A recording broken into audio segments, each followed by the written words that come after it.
ये तय है कि इनकी पार्टी टूटेगी। अब देखिए, पूर्वांचल के जितने भी दलित और पिछड़े हैं सब यादव से दुखी हैं, सिफारिश कर रहे हैं कि हमको ले लीजिए, हमको ले लीजिए, जिसका खुलासा माननीय केशव प्रसाद मौर्य जी ने भी कहा कि 20 से 25 सांसद तो उनके यहाँ संपर्क में हैं। टीएमसी और शिवसेना के बाद नंबर समाजवादी पार्टी का है। खनन घोटाले में गायत्री प्रजापति और अखिलेश जी का नाम है। गायत्री प्रजापति जेल में है, अखिलेश जी बाहर। जो कमजोर लोग हैं वो टूट जाएंगे, जो मजबूत होंगे वो मेरे साथ रहेंगे। जो समाजवादी पार्टी के से सम्मान नहीं मिल रहा है उनका साथ छोड़ करके सत्ता के साथ जाने के लिए व्याकुल है। आपने कहा कि समाजवादी पार्टी में बड़ी टूट होने वाली है, इसका क्या आधार है? क्या आपने एक वीडियो देखा होगा, राम गोपाल जी ने एक चिट्ठी केंद्रीय गृह मंत्री माननीय अमित शाह जी को दिया। उस चिट्ठी का खुलासा आज तक लोग नहीं कर पाए।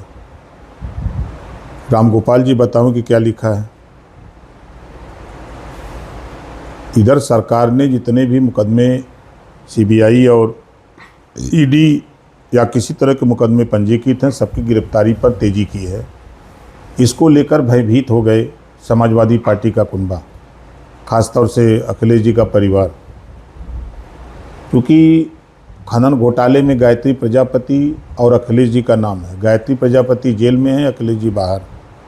गोमती रिवर फ्रंट आप देख रहे हैं, उसमें राम गोपाल जी के बेटे का नाम, शिवपाल जी और उनके बेटे परिवार का नाम।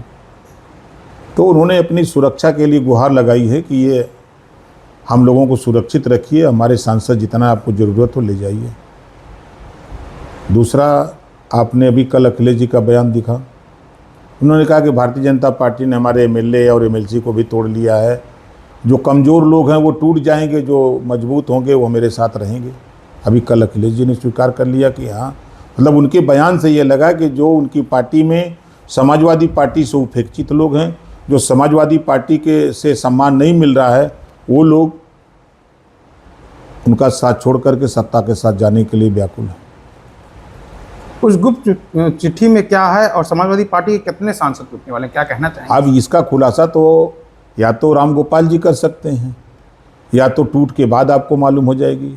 ये तय है कि इनकी पार्टी टूटेगी 100%। आपके हिसाब से कितने सांसद हैं?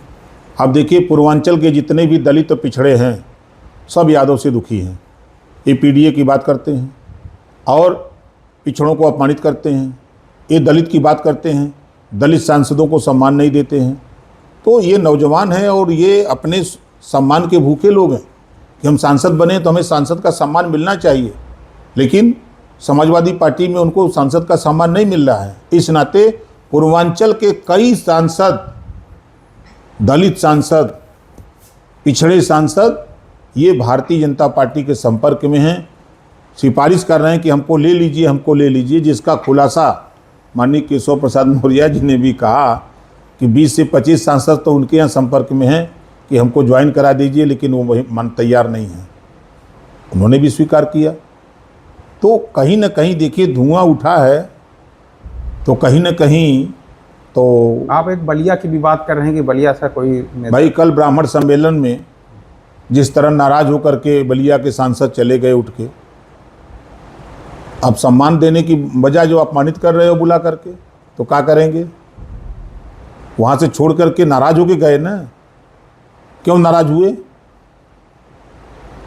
और तो और मजे की बात, पूर्वांचल के बहुत से ऐसे सांसद हैं जो बोल तो रहे हैं कि सपा के बहुत हम हमदर्द हैं। अब देखिएगा वो भाजपा के साथ खड़े नजर आएंगे। टीएमसी, आम आदमी पार्टी और उद्धव गुट के बाद क्या अगला नंबर समाजवादी पार्टी का है? निश्चित है, टीएमसी और शिवसेना के बाद नंबर समाजवादी पार्टी का है। राम मंदिर में चंदा चोरी के आरोप के बाद एसटीआई की गठन कर दी गई। अब अखिलेश यादव कह रहे हैं कि लाइट बंद करके चोरी का धन कहां रखा गया है। पहले आरोप, फिर इस तरह का बयान, इस पे क्या कहेंगे आप? देखिए, वो ट्रस्ट है, ट्रस्ट के अधीन मंदिर है, सरकार का उसमें कोई हस्तक्षेप नहीं। ट्रस्ट ने एप्लीकेशन दिया कि एसआईटी गठित करके इसकी जांच करा दीजिए। सरकार एसआईटी गठित कर दी है, उसका जांच हो रहा है। जांच में जो दोषी पाया जाएगा उसके खिलाफ कार्रवाई होगी। अब मजे की बात कि जांच में पहला नाम उभर के आ रहा टिन्नू यादव का, आज अखबार में भी समाचार छपा है। तो ये आखिर में समाजवादी पार्टी के अखिलेश जी के बिरादर ही हर जगह क्यों आते हैं? अभी प्रयागराज में बेचारा अपनी बेटी की इज्जत के लिए रोज़ सब जलील करते थे। जब अपनी इज्जत के लिए बोला तो तीन लोगों की हत्या कर दिया। समाजवादी पार्टी अखिलेश जी के बिरादर कर दिए। ऐसा क्यों हो रहा है? कल समाजवादी पार्टी ने ब्राह्मण सम्मेलन बुला करके वहाँ सांसदों को बेजलील कर दिया। ऐसा क्यों कर रहे हैं? ये उनके टूट का सबसे बड़ा कारण है। राम मंदिर के चंदा चोरी की जानकारी सबसे पहले अखिलेश यादव को कैसे हुई? टिन्नू यादव ने बताया होगा, उनका बिरादर रहा तो बिरादर बता दिया होगा। कल लखनऊ में अखिलेश यादव ने ब्राह्मण समाज के लोगों के साथ बड़ी बैठक की। सपा का ब्राह्मण समाज को हितैषी बताया, इस पर आपका क्या कहना है? कन्नौज में यही अखिलेश यादव जी ने जब बूथ पर समाजवादी पार्टी के लोग बूथ लूट रहे थे तो बीजेपी का ब्राह्मण लड़का एजेंट था और वो विरोध किया, तो अखिलेश यादव जी ने अपने पिताजी से कहा कि ये विरोध किया है, इसको जिंदा या मुर्दा मुझे चाहिए, और सुबह उसका गर्दन कटा हुआ लाश मिली। ये ब्राह्मण के हितैषी हैं, ब्राह्मण के सम्मान हैं। अभी कुछ दिन पहले भाटी ने ब्राह्मण की तुलना वेश्या से कर दिया। यही समाजवादी पार्टी में सम्मान है? अभी हरदोई का जिलाध्यक्ष समाजवादी पार्टी का महिलाओं के साथ जितनी अभद्र टिप्पणी किया कि हम आपसे कह नहीं सकते। अभी उनका सांसद जो जहर उगला है कि बहुसंख्यक को भाजपा जहर दे रही है, ये बयान चंदौली में समाजवादी पार्टी की महिला के साथ समाजवादी पार्टी के लोगों ने जिस तरह मारा, उतना तो पति भी अपनी पत्नी को नहीं मारेगा। कार्यालय से दो बेटियां जो है चिल्ला रही हैं, वो कह रहे हैं कि हमसे पूछा गया कि किस जाति को, तो बता दिया पटेल, तो कहीं यहाँ तुम क्यों आई हो? ये तो यादव के लिए बना कार्यालय। वो रोज़ चिल्ला रही हैं, सोशल मीडिया पे, टीवी पे चल रहा है। आए दिन घटनाएं, आपके बगल मऊ की घटना अगर आप ले लें तो अखिलेश के बिरादर जो है गोली मार करके राजभर की हत्या कर दिए। बाराबंकी में आइसक्रीम बेचने वाला आइसक्रीम मांगे, दे दिया, पैसा मांगा तो उसका मुड़िया काट दिए अखिलेश जी के बिरादर। अब बोलने पर तो बहुत बुरा लगता है कि क्यों बोलते हैं। जिस तरीके से ब्राह्मणों को इकट्ठा करके बैठक की कर रहे हैं, ये क्या चुनावी इसमें है, क्या है? कच्छ नहीं है। आप ये बताइए कि ये देश में सबसे ज़्यादा विद्वान ब्राह्मण है और अब अहिर ब्राह्मण को समझाएगा? माननीय मुख्यमंत्री के प्रोग्राम जी ने आपने आजमगढ़ में कहा है कि जो गढ़ है उसको हम गढ़ ही बना के छोड़ देंगे। इसको लेकर विपक्ष कई तरीके के सवाल उठा रही हैं कि अस्पताल बनाए, स्कूल बनाए, रोड बनाए, गढ़ ही बनाने के लिए क्यों कह रहे हैं? यूनिवर्सिटी बना ना।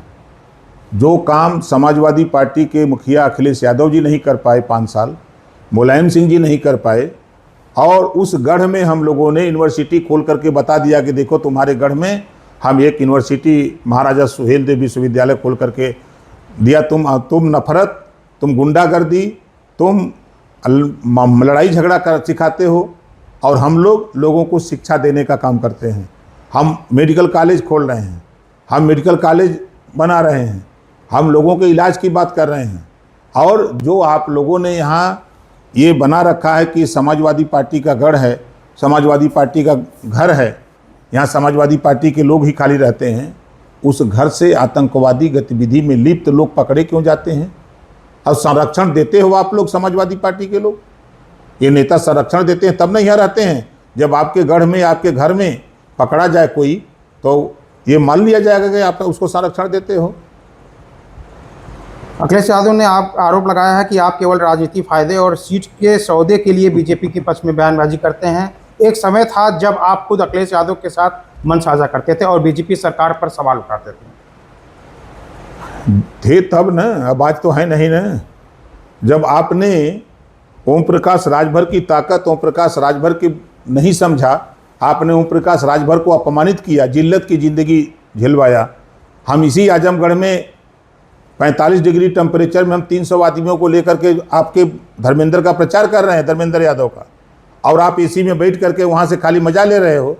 और कह देना कि एसी में से निकल के आओ तो बुरा लग गया, आपको बेइज्जती होने लगी। तो जब आप ओम प्रकाश को नहीं समझ पाए तो ओम प्रकाश राजभर अपना निकला वहाँ से, अब चला गया। आखिरी सवाल ये है कि आप एक फ़ोटो विपक्ष अखिलेश यादव जी के साथ एक लोगों के माफिया के साथ फ़ोटो खींच रहे हैं। उनका आरोप है कि फ़ोटो तो कोई भी बड़े बड़े नेताओं के साथ खिंचा सकता है, किसी के साथ भी खिंचा सकता है, वो अपराधी है। इसके लिए क्या कहना चाहेंगे? अपराधी है, मैं मान लेता हूँ, लेकिन आपकी पार्टी का लोहिया विंग का राष्ट्रीय उपाध्यक्ष है, इसको तो आपको मानना पड़ेगा। इसको समाजवादी पार्टी को मानना पड़ेगा कि हमारी पार्टी का राष्ट्रीय उपाध्यक्ष है। अगर आप ये वीडियो YouTube पर देख रहे हैं तो हमारे चैनल को सब्सक्राइब करें और बेल आइकन को दबाना ना भूलें। अगर आप Facebook पर ये वीडियो देख रहे हैं तो हमारे पेज को लाइक करें।